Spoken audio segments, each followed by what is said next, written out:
Suicide, आत्महत्या ये गंभीर विषय है और शायद हमें इससे निपटने के लिए थोड़ा सोचना चाहिए, क्योंकि एक बच्चा या कोई भी उम्र का इंसान जब सुसाइड करता है, आत्महत्या करता है, तो बहुत बुरा लगता है, बुरी बात है। और कहीं पे ये बहुत सारे सवाल खड़े होते हैं कि क्या प्रॉब्लम है। एक तरफ तो हम इतनी टेक्नोलॉजिकल डेवलपमेंट कर रहे हैं, चंद्रयान 3 सक्सेसफुल हो गया है, तो कहाँ पे कमी आ रही है जहाँ इंसान अपने आप समझ नहीं पा रहा है कि कहाँ फाइट करना चाहिए और कहाँ गिव अप करना चाहिए।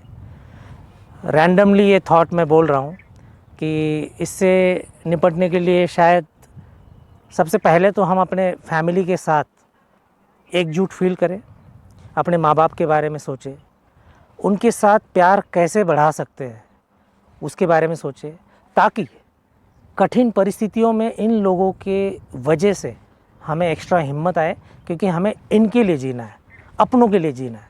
क्योंकि जीवन एक खूबसूरत चीज़ है, लाइफ इज़ ब्यूटीफुल। क्या हम इसको और ब्यूटीफुल बनाएं? ये सोच अगर हम किसी के लिए जी रहे हैं तो और ज़्यादा प्रेरणा देगी और हमें मुश्किलों से सामना करना सिखाएगी।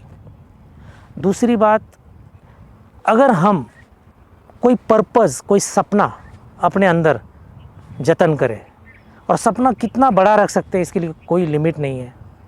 शायद वो सपना अनरियलिस्टिक आज लग रहा है, लेकिन वो हमें एक प्रेरणा देगा कि इस चीज़ के लिए हमें जीना है।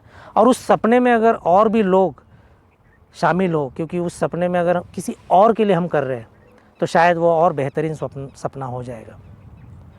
तीसरी चीज़ जो मैं बताना चाहूँगा, हमें कम से कम एक दोस्त जीवन में ऐसा होना चाहिए जिसके साथ हम हर चीज़ शेयर कर पाए, क्योंकि हो सकता है कोई चीज़ किसी के साथ न बांटने से हम अपने आप अपनी हिम्मत हारने लग जाते हैं।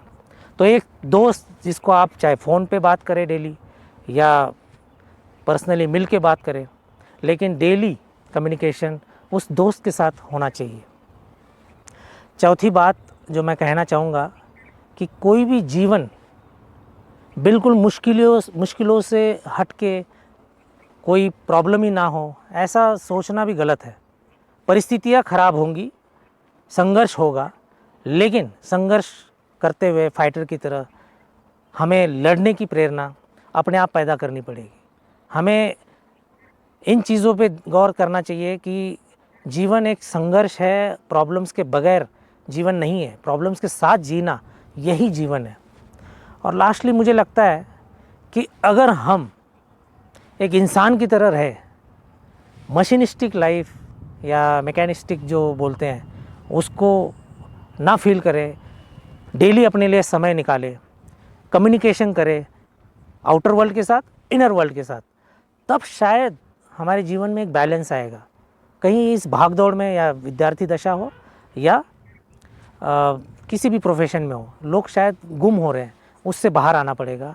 और सबसे महत्वपूर्ण बात, कोई करियर ये अंतिम चीज़ नहीं है। कुछ चीज़ें स्विच ऑन करनी हो सकती है, कुछ चीज़ें शिफ्ट करनी हो सकती है। बिल्कुल फ्लेक्सिबल रहिए, हमें उससे बाहर निकलना है। किसी चीज़ को लेके यही है तो जीवन है, ये नहीं है तो जीवन नहीं है, ऐसा नहीं हो सकता। तो इससे हट के सोचें, फ्लेक्सिबिलिटी लाए, एडेप्टेबिलिटी लाए, चीज़ों में एडजस्ट होना चाहिए और अपनों के लिए जीना सीखना चाहिए, हिम्मत बढ़ाना चाहिए। और हम एक सोशल एनिमल है, सोसाइटी से कनेक्ट होना चाहिए, अलग अपने आप को कट ऑफ नहीं करना चाहिए। शायद इन छोटी छोटी चीज़ों से हम संघर्ष अपना बहुत बेहतरीन कर सकते हैं, इस आत्महत्या वाली गलत बात से दूर हो सकते हैं और अच्छी जीवन की मिसाल दे सकते हैं। Thank you. जय हिंद।